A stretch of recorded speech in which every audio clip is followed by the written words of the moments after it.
Israël, c'est toujours un plaisir de venir, mais moi je suis déjà venue en réalité il y a déjà 4 ou 5 ans, plus de 5 ans. On a toujours le sentiment quand on vient en Israël qu'on fait un acte de courage et de bravoure, voire de témérité. Ce qui est assez étrange parce qu'Israël est un État de droit, est un État démocratique, et comme si visiter un État démocratique c'était devenu quelque chose de politiquement incorrect. Voilà. La famille de victimes domiciliées aux environs de Châteauroux, selon les journalistes de Limoges, n'est jamais explicitement identifiée dans les rares articles faisant état de la mort d'Elric Fredoux. La curieuse omission est qu'un simple recoupement, basé sur la consultation de la presse locale, permet de déduire qu'il s'agit des parents de cette militante UMP, ex-ministre du gouvernement Fillon, et ancienne présidente de la Haute Autorité de lutte contre les discriminations, qui affirmait avoir été la compagne du directeur assassiné de Charlie Hebdo. Et Elric Fredoux devait rédiger un rapport à leur sujet. Alors que la famille de Charb avait démenti toute forme d'engagement relationnel entre l'ex-patron de Charlie et Jeannette Bougrabe, Clémentine Autain, proche du clan Charb, était allée encore plus loin en qualifiant l'ex-secrétaire d'État du gouvernement Fillon d'usurpatrice.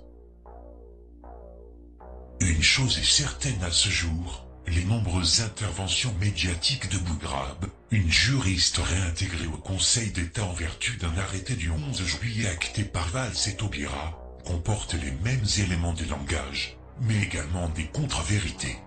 Exemple, dans un premier temps, elle avait affirmé à Paris Match avoir été 3 ans avec Charb, avant de se corriger, et d'indiquer désormais qu'ils étaient ensemble depuis 1 an. Autre illustration, Bougrabe prétendait que sa fille appelait Charb « papa ». Voici pourtant ce qu'elle déclarait, le 15 décembre 2014, au site du magazine Gala.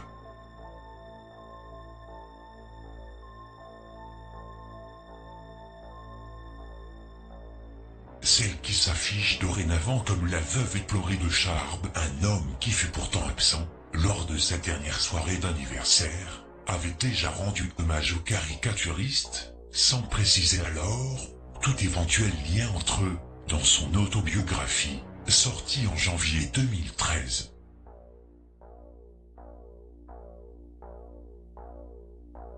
Qu'est Jeannette Bougrabe. Il est inutile de dresser son portrait cohérent et relatif à sa connexion accrue avec la mouvance anti-musulmane et pro-israélienne.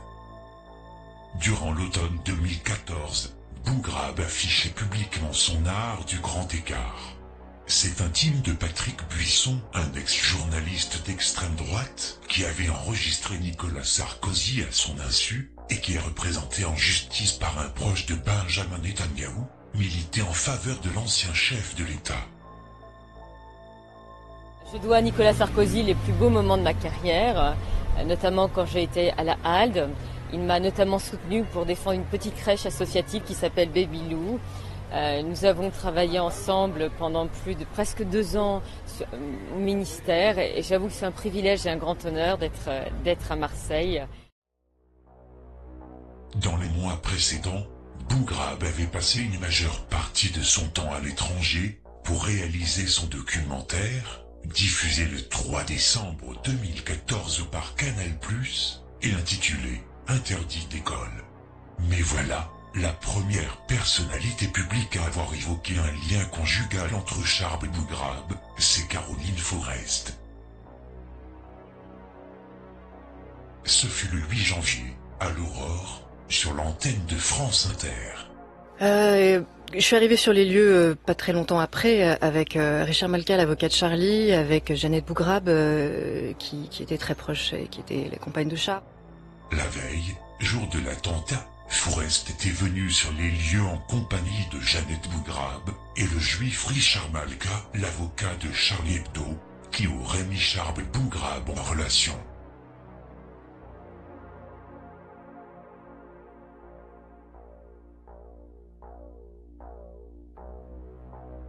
La particularité singulière du trio, c'est le même ancrage international dans la nébuleuse sioniste et islamophobe.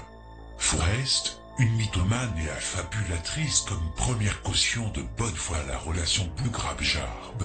À vous de juger l'étrange omerta française autour de l'affaire Fredou Bougrab.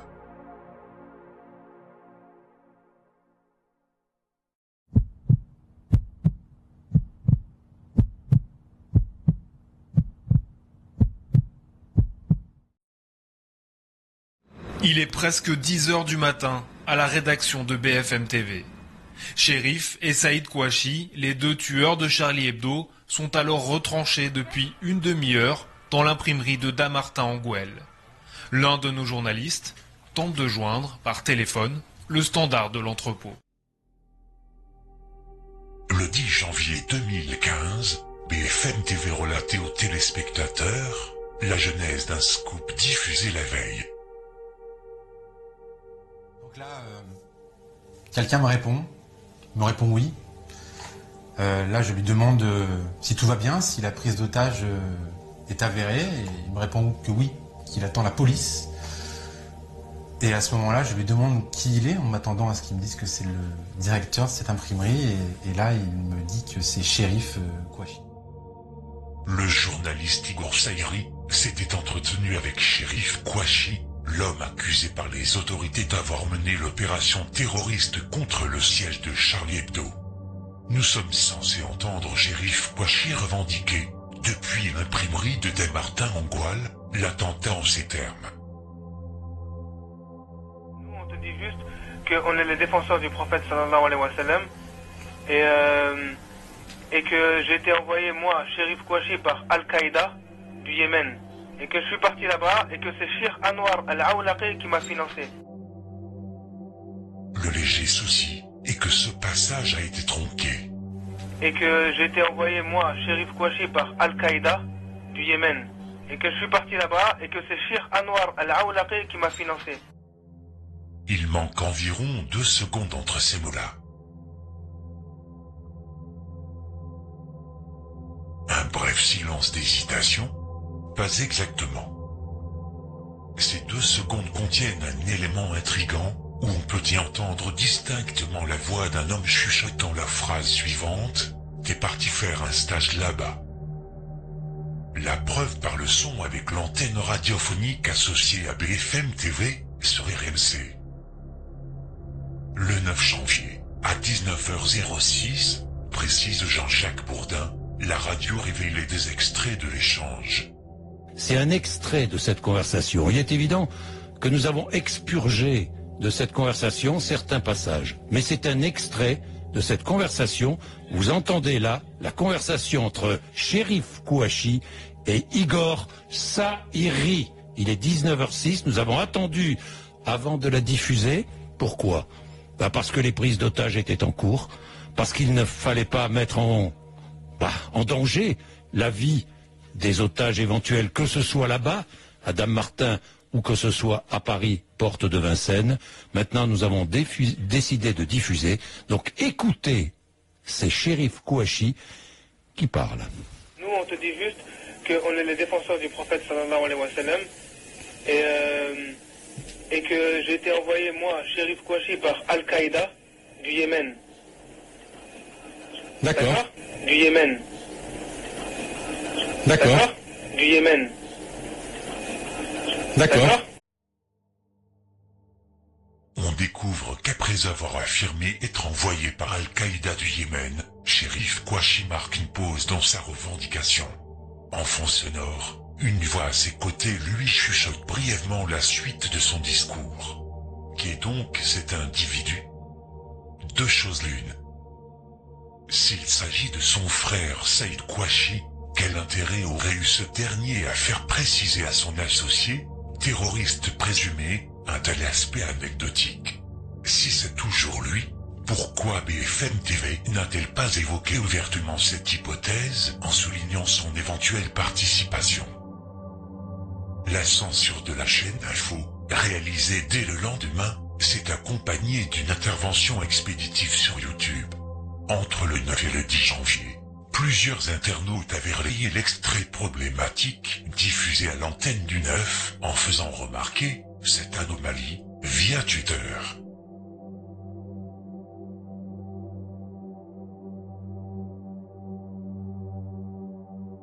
l'acquisition rapide du groupe Nox Radio TV, propriété du juif pro-Israël, Alain Veil, qui détient BFM TV, la suppression des vidéos en question.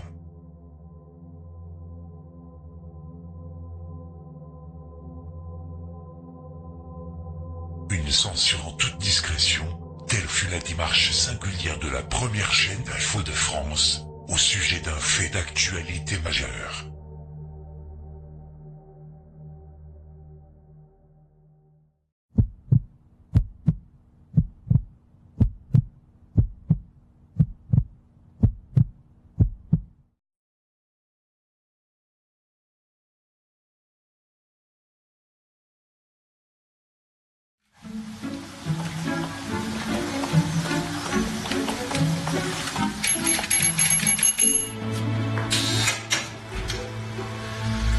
Bienvenue en Israël. Je vous raccompagne. Merci beaucoup, madame. Shabbat shalom. Oui, merci. Shabbat shalom à vous aussi. Merci. Voici une étrange désinvolture de la presse traditionnelle de l'Hexagone, concernant le magasin de cet homme, qui était au cœur de l'actualité nationale du 9 janvier. Aucun journaliste issu des grandes rédactions n'était allé s'enquérir de sa réaction face aux événements qui allaient se produire. Son nom, c'est Michel M. Salem, président fondateur et actionnaire unique du groupe Hyper Cacher. Depuis 3 semaines, un seul article de presse fait brièvement référence à lui.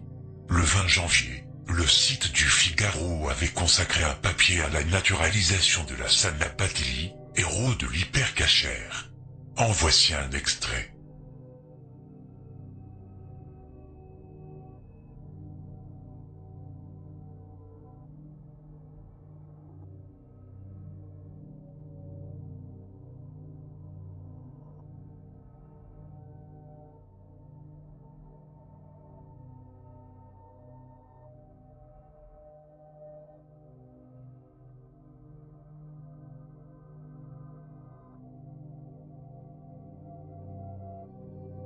Ce même jour, l'homme était également apparu dans un reportage réalisé par le site de la mairie de Paris. On l'aperçoit en train de saluer le maire de New York, venu se recueillir devant son magasin de Vincennes, où s'est déroulée la prise d'otage, 11 jours plus tôt.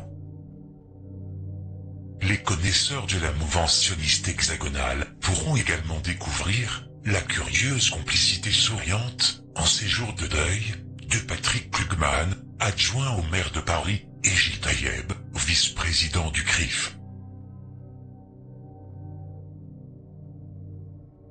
Créé en 1992, le groupe Hyper Cacher disposait d'un magasin à Vincennes depuis 2010. Fondateur et président du groupe ainsi que de ses filiales, Michel Edmond Mimoun M. Salem. Notons que l'homme est également à la tête de la société financière M. Salem, créée en 1982 et disposant d'un capital de 2,5 millions d'euros. Le 21 janvier, au lendemain de la visite parisienne du maire de New York, un quotidien américain, le New York Post, avait rapporté une information singulière. Le PDG du magasin Cacher a envoyé sa famille à New York en réaction à l'antisémitisme dans Paris. Les journalistes du tabloïd ont été visiblement les seuls à vouloir recueillir le témoignage de Michel M. Salem et de son épouse. Le patron d'Hyper Cacher affirme ainsi que ses filles, installées avec leur mère à New York depuis avril 2014, sont beaucoup plus en sécurité. Quelle ironie de savoir que pour une famille juive, c'est bien connu de se réfugier dans un pays tel que les États-Unis pour des raisons d'insécurité, alors que l'insécurité dans ce pays est élevée bien au-delà que l'Hexagone. L'homme qui prétend songer à rejoindre bientôt sa famille, avait déclaré également avoir, par coïncidence, cédé sa participation dans Hyper Cacher un jour avant l'attaque. Détail supplémentaire rapporté par le New York Post, il demeure néanmoins le PDG de l'enseigne commerciale. Hyper Hypercacher est une société d'action simplifiée et unipersonnelle. Hypercacher Vincennes est également possédé par le même actionnaire unique, Michel M. Salem. Bien que moyennement rentable, Hypercacher était de plus en plus endetté ces dernières années. Pour cause, l'essor fulgurant de l'émigration des Français juifs en Israël, notamment en 2014, suscite inévitablement à moyen terme une baisse du chiffre d'affaires pour les commerces à destination de la communauté juive. La prise d'otage du 9 janvier, accompagnée par l'encouragement de Netanyahou à partir s'installer en Israël, devait accentuer cette tendance dans l'année à venir. Qu'est-ce qui explique la cession d'Hypercacher, un jour avant, par sa figure emblématique? Mystère. Une seule chose est certaine, au printemps 2014, Michel M. Salem avait déjà estimé nécessaire d'entamer un virage personnel, avant de le prolonger aujourd'hui par une mutation professionnelle. Au regard des pertes financières que devraient provoquer les prochains départs des Français juifs pour l'étranger, il était temps, in extremis, de tourner la page de l'enseigne Hypercacher. Céder son entreprise après les événements du 9 janvier eût été mal interprété. Voici le procès-verbal de la réunion, déposé le 13 mars 2015.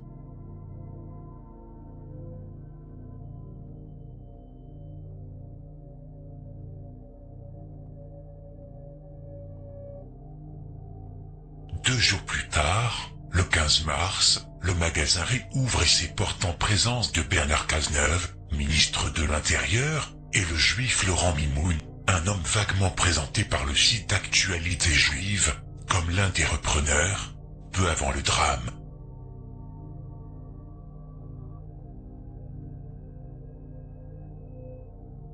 Curieusement, ce n'est pas le nom de ce dernier qui figure dans le PV de l'AG extraordinaire. Seul est mentionné le patronyme d'un certain Julien Aboulguer, déjà gérant de l'entreprise Sodiam, et désormais en charge du groupe Hypercacher, dont la particularité réside dans son implantation commerciale en Floride, auprès de son frère, Serge Aboulguer. Ce dernier, citoyen de Miami Beach, et soutien de la dernière opération militaire israélienne contre Gaza, avait d'ailleurs été récemment interviewé par la chaîne américaine NBC, à propos des Français juifs exilés aux États-Unis. Dans son entretien accordé au New York Post, Michel M. Salem, qui indique vouloir bientôt rejoindre sa famille installée depuis avril aux États-Unis, évoquait une simple coïncidence, pour expliquer la vente opportune de son magasin, où il aurait vendu sa participation selon les termes précis et complémentaires de son épouse, la veille de l'attentat. Une opération opportune, pour cause, le secteur de l'alimentation cachère avait été négativement impacté par l'attaque du 9 janvier. Voilà ce que faisait remarquer début février la gérante d'un établissement parisien interrogée par France Télévisions.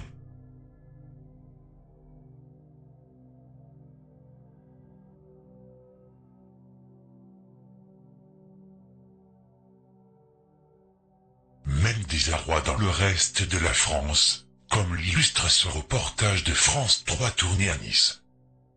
Des sites ultra protégés, 3 militaires devant ce lieu de culte juif, et puis à quelques pas de là, plus rien. Personne devant ce supermarché cachère du centre-ville. Malgré tout, ces clients n'ont pas renoncé à leurs habitudes. Pourtant, depuis les attentats de Paris, la fréquentation de ce commerce a chuté, 30% de clients en moins. Comme d'habitude, cette patrouille de la police municipale fait le tour des commerces du quartier. Elle devrait désormais passer plus souvent, mais ça ne suffit pas à rassurer la clientèle. Le détail singulier que révèle le PV est qu'on y apprend que l'Assemblée Générale Extraordinaire avait été convoquée 15 jours auparavant via un courrier adressé par Michel M. Salem à lui-même. Associé unique de l'entreprise, l'homme était à la fois président de l'Assemblée Générale, gérant de l'Hypercacher, et président de la holding ME Invest, alors détentrice du magasin, comme le précise le PV. Le plus atypique dans l'affaire, c'est le dernier salarié embauché par Michel M. Salem pour diriger son magasin de la Porte de Vincennes, qui est également celui qui avait fait savoir, le premier, sa décision de ne plus y revenir. Selon le Parisien, Patrice Walid, présent dans l'épicerie depuis seulement 4 jours, préparait son exil en Israël. Quant à M. Salem, bientôt installé à New York, le mystère demeure sur la nature et l'envergure exacte de ses réseaux. Une chose est pourtant assurée, son épouse Dina fait partie d'un maillage singulier. Cadre dirigeante en charge des opérations nord-américaines du groupe français de mode SMCP, elle travaille ainsi pour le compte d'un actionnaire principal inattendu, un puissant fonds d'investissement, dénommé KKR précisément. Fondé et présidé par de richissimes cousins juifs américains, Henri Cravy et George Roberts, ce groupe financier avait réussi, à l'instar de ses illustres prédécesseurs, à embaucher en 2013, au sein de sa gouvernance, une personnalité dotée d'une connaissance intime des services secrets occidentaux, David Petraeus, ancien directeur de la CIA.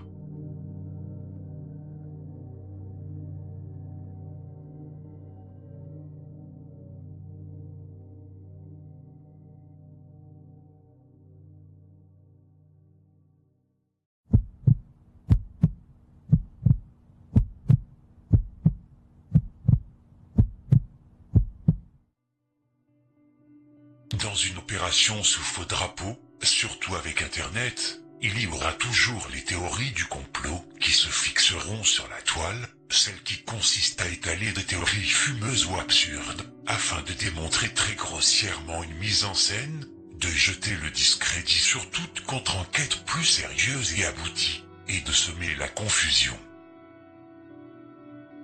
Pour le cas de Charlie Hebdo ou de l'hypercachère, nous avons eu droit à la théorie des rétroviseurs de couleurs différentes, afin de justifier l'inconsistance avec le véhicule utilisé par les frères Kouachi. Une stupide théorie que reprend en cœur la sphère politico-médiatique, afin de crédibiliser toute personne qui douterait de la version officielle, pour continuer à maintenir celle-ci, mais sans pour autant se pencher sur les vraies zones d'ombre de ces attaques.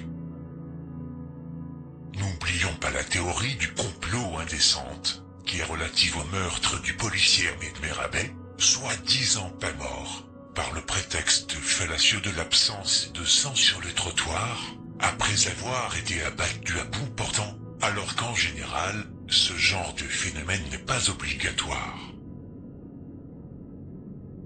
Mais il y en a pourtant une qui se trouve être plus sérieuse que les autres, même si elle ne tient pas la route au final. Certaines personnes nourrissent une théorie du complot basée sur les images d'une vidéo où l'on voit Mehdi Koulibaly sortir de sa cachette dans l'hypercachère lors de l'assaut du raid et où, pendant un bref instant, on voit Mehdi Koulibaly avec ses 2 mains superposées, à l'instant suivant, le lâcher de son arme. Certaines personnes soutiennent également qu'Mehdi Koulibaly n'était pas armé, nous allons voir également qu'il l'était. Soyez attentifs.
Ici, il s'agit tout simplement de cette même vidéo mais avec les images stabilisées et contrastées, ce qui permet de très bien distinguer les deux bras de Koulibaly, ainsi que la chute de, non pas une, mais ces deux armes. Un spécialiste des armes devrait d'ailleurs pouvoir facilement identifier l'arme la plus visible. Bien évidemment, il y aura forcément des récalcitrants pour se renforcer dans leurs propres croyances, malgré l'analyse à l'appui qui prouve le contraire. Certains pointeraient le fait que Koulibaly avait été effectivement menotté, via la photo prise de son cadavre à plein ventre, recouvert d'une couverture. N'en déplaise à certains, ces menottes ont tout simplement été mis à ses poignets par sécurité, juste après avoir été criblés de balles et traînés sur quelques mètres, afin d'être trop sûr et certain que cet individu considéré comme extrêmement dangereux soit bien neutralisé comme il faut, qu'il soit mort sur le coup, ou soit encore en vie pendant un bref instant. Les hommes du raid peuvent continuer leur opération jusqu'à son terme. D'ailleurs, au niveau armes, Koulibaly était arrivé plutôt bien équipé, et l'arme de poing qu'il tenait à la main au moment de sa sortie, ce qui explique les mains jointes, sa Kalachnikov en bandoulière, pourrait être l'un des pistolets Tokarev, avec lequel il était venu à l'hypercachère. Histoire de mettre les derniers clous sur le cercueil de cette théorie de Koulibaly, les mains soi-disant attachées au moment de se faire abattre, on voit difficilement comment et à quel moment Ahmedi Koulibaly aurait pu être menotté à l'hypercachère, au vu du déroulement des dernières heures et dernières minutes de la prise d'otage, à moins qu'on veuille accuser les otages de mentir, en plus des gars de la BRI et du raid.